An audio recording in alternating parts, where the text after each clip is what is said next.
get to be the one to actually do the overview of anything. That means you're the oldest person here. You know? So I look around and yeah, I'm pretty much well the oldest guy here. You know, and so I get to do the overview for you.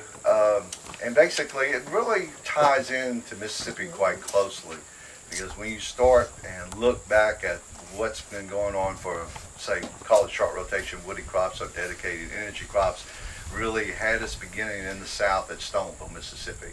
The U.S. Forest Service there, under the guidance of Bob Johnson, Carl Moan, Bob Former, and others, that actually took the cottonwood program and basically started it back in the 60s, way ahead of anything that was going on prior to that time. It wasn't basically meant to be what we see it as today, but in a lot of cases, a lot of things weren't meant to be that way. We actually find new uses for them as well. And about 1973, we finally found that we got into an oil embargo, and so we started looking again at how can we build biofuels, bioenergy type of systems from short rotation woody crops. And of course, in the South, we had it already in hand. You had the cottonwood, albeit cottonwood that is planted along the alluvial valley, in the primarily the ground between the levees and the river systems was the primary area. And that began, but basically what happened is what you see occurring today is all of a sudden that the oil prices became lower and lower, and the actual need for this type of research became diminished. And so that research went by the wayside, as did the R&D in terms of actually bioenergy and biofuels. A lot of cases, some places in the Northeast, they've done short rotation woody crops material, but there was no real good outlet for it. Well, the outlet in the South was the pulp and paper mills, and that's what they wanted. And so you saw the likes of Crown Zello back at the time, later Crown Vantage, which became basically into Greenwood Resources later on, and you saw Westvaco and others actually developing short rotation woody crops for performance on these particular sites. Now, if you look at alluvial sites, you have a lot of variability that exists within that, a lot of microsite variability that exists. So a lot of clones were looked at, examined, and then the process was continuing on in our selection. And so, like with everything else, we kind of went through a stage where we're looking at maybe timber type of production rather than we're looking at actually pulp and paper production. So we began to examine that as well, and what are the processes that we could go along with that. But lo and behold, we got back into it around 2007 or so. We looked at where we had really went through 9/11, and that began to look at what is the security for us in terms of oil. And that became the emphasis, or the driving emphasis, to look at the bioenergy type of product. And then it really struck home back in the Katrina effort, when we all of a sudden we lost the biorefinery, or refineries rather, along the Gulf Coast, and you saw oil prices skyrocket again. So the cost of gasoline skyrocket as well. And so that went along, and you saw the likes of Kior actually form. You saw the likes of Zia Kim form, and numbers of other biofuel type of industries that were looking at transportation fuels out of either annual woody crops or basically cottonwood or pine or any other source of woody crops as well. And so you saw that come along, but lo and behold, what we're seeing again is actually another round where fuel prices have diminished as well. Now we see lower fuel prices coming from the Middle East. Of course, you see a lot of unrest in the Middle East.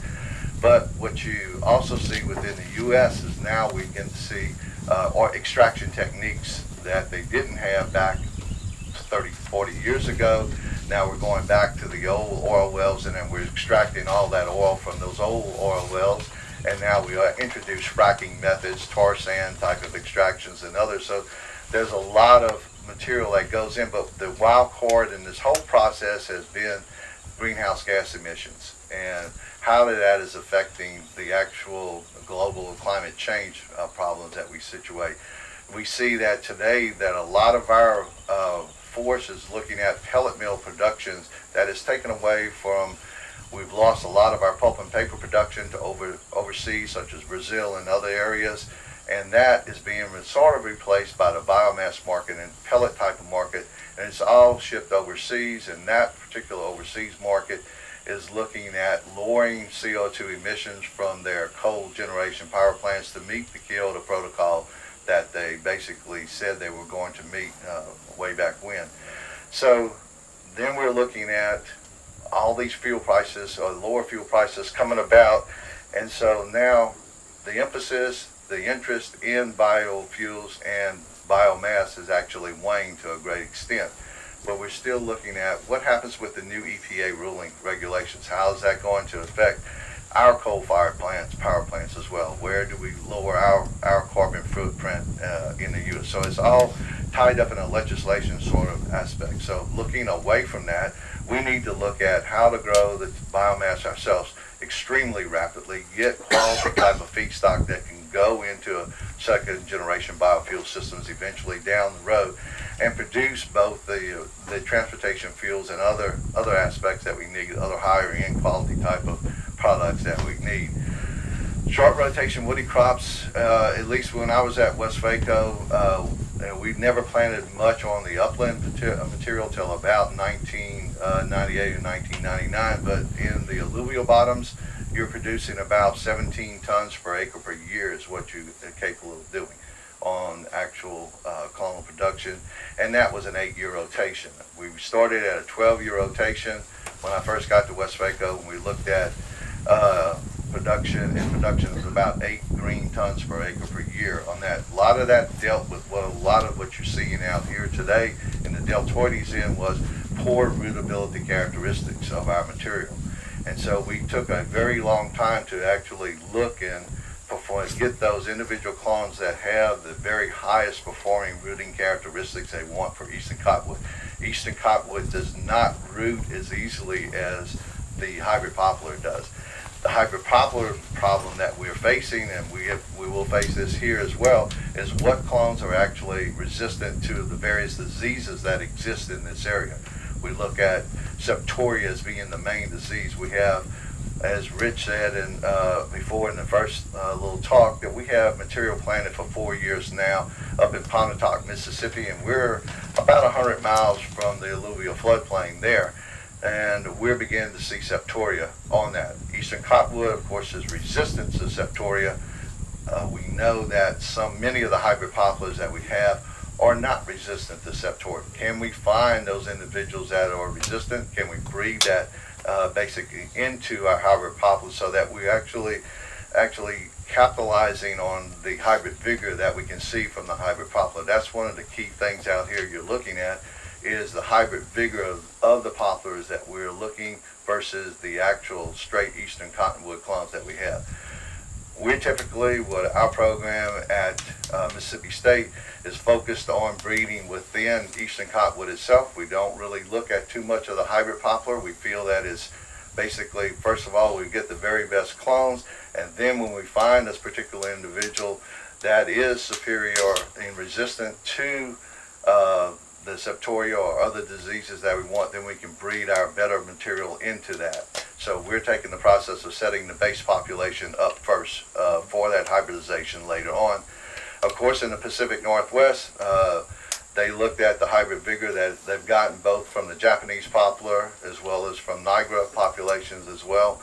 And we've seen that on different areas. We have test plantings up at Holly Springs. We have them in Stoneville, Mississippi. We have them located in Newton, Mississippi. We have them here located near Starkville as well. So we've scattered all our poplar tests around, and so we've gotten a pretty good look at what we have, what's been available through various organizations, especially in the Sun Grant program, feedstock program, where we're working with Arborgen, we're working with Greenwood Resources and the University of Minnesota and Mississippi State. That program is under the DOT project at Sun Grant out of South Dakota State University. But we begin to see some interesting aspects. There are some clones, hybrid poplar clones, that look resistant to the individual septoria diseases we have. The question is how much variation we have within the disease itself. Are there any races to that particular disease that are more virulent than other races? Where do those races occur, and how do we actually test that material? I think down the line what we're going to see is more of a combination between, which we don't have today, is the molecular end of the genetic program in combination with the traditional end, which I'm in, more the breeding aspect of it. Today there is a definite disconnect between the two programs entirely. And so we need to see a more connection across it so that we can actually breed specifically for those individual traits that we want, and then make the selections even before we get out to the field, then field test the individuals for growth rates rather than for the resistant to diseases or resistant to the various races that we have. So overall, I think we're making tremendous amount of gain, but it really takes a formation of groups. It can't really be done by one group, and that's why I think the feedstock programs out of Sungrant and the IBSS and the HAB, those things basically coalesce everybody together.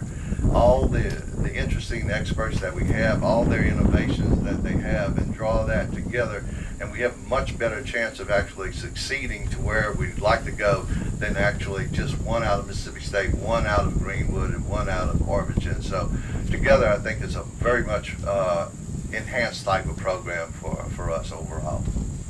With that, if you have any questions, I'll be glad to answer anything.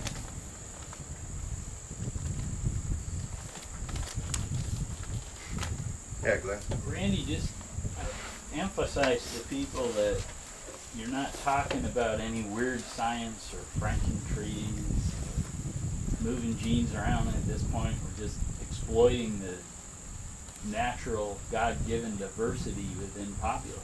Yeah, and that's all we're doing. Even with the molecular end of it, we're not actually looking at transgenic approach right now.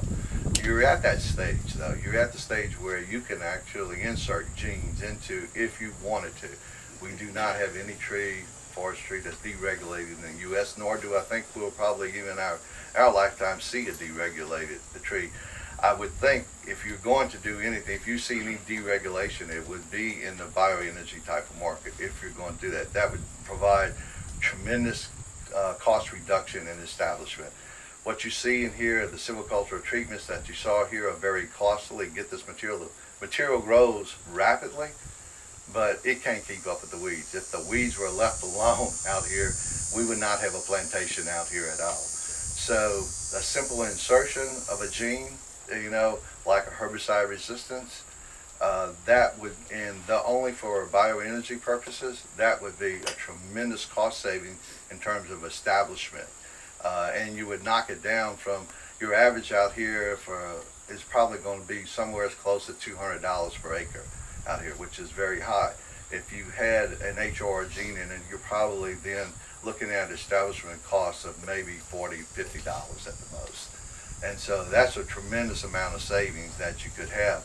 And especially for bioenergy, because the engineers in the bioenergy, biofuels area are looking at a very low cost type of feedstock. And so driving that cost down is what we're looking at.